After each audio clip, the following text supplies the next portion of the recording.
All right, let's close things out here with DC. Are we closing it out in D.C. or are we just getting started in D.C.? That's the question that we have. This is one of the more interesting stories that we've covered in a while because there are not a lot of clear answers to it.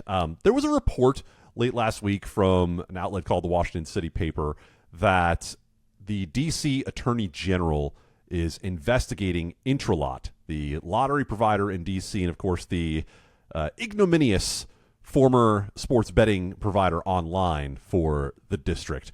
Now, the details of that potential investigation are not particularly clear, in part because the records were sealed. Mm-hmm. What we saw was this report from Washington City Paper that was linked to a document at the D.C. Superior Court on a site called Document Cloud. Not to get too far into the weeds for you here, but the Document Cloud link was broken. We went and searched the D.C. Superior Court website. Couldn't find anything involving Intralot. There were a number of other outlets out there that just aggregated the Washington City Paper report and said, oh, they're under investigation, Intralot, this and that. And we were kind of like, we want to see a document before we're totally sure about this and we go with it. And did some legwork, talked to some nice folks at the D.C. court where they were able to point us to where there is a judge's order from August 1st that essentially looks like it's granting something to Intralot, right? And I think Intralot is fighting some of what's being requested as part of this probe, which could be a criminal probe based on what we're seeing here involving the D.C. Attorney General. There's a lot of discussion that you can read more about in Pat Evans' article at LSR, in which the section of code under which the D.C. Attorney General is requesting things is referenced, and you talk about what could be potentially in there. But right now, everything is sealed. All we know is that there is some matter between the D.C. Attorney General's office and Intralot. And given the fact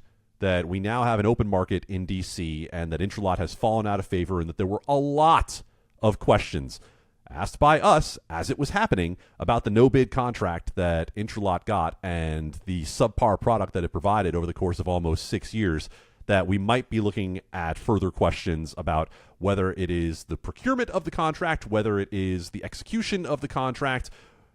There's a lot to look at when it comes to Intralot and DC, and we will be tracking it as it goes. Yeah, I'm not going to speculate, but I'll just say, I bet you they find something, Adam. I bet you they find something. Seems like something that you find something, with something like that. You know what? I will let you put your Columbo or your Matlock hat on and do the investigation, and you can work right alongside us as we find out more. Guys, like I said, everything we do absolutely free here, so please go in, subscribe, rate, review on your podcast player of choice. Also, all the stories over on LegalSportsReport.com are all free as well. Matt, before you wrap it up, just one note. If you're a dedicated enough listener that you followed this deep into the podcast, first of all, thank you. But you're probably invested enough in the space to know a little bit about Legal Sports Report and the operation that we run. This has been out there on LinkedIn and on the Legal Sports Report Twitter. That's at LSP Report on Twitter. But we are hiring right now for a full-time reporter to work with our team at Legal Sports Report, seeking candidates from any old background, to be honest with you. We've hired people from a business background, from a sports background. We've hired someone who most recently was working in the Department of Taxation for a state of the union. So we will consider just about anybody out there if we think that they fit our team. Great opportunity to come and work with Legal Sports Report. Go find that job on LinkedIn or on our LinkedIn page or on Twitter for more information. How many words per minute must you be able to type for this position? Oh, I mean, we definitely subscribe to the infinite monkeys with infinite typewriters theory that if you just pound the keyboard long enough, something good will come out. It's not a matter of speed. Do you remember in job listings, like, they would just be like, must be able to type X words per minute and whatever. And I was like, back in the day, he'd be like, all right, are you going to test me?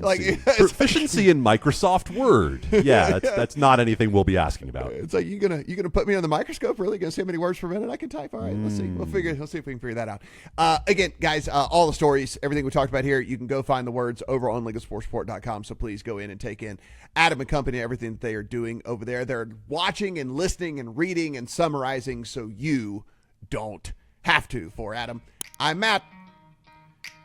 Talk to you guys next week.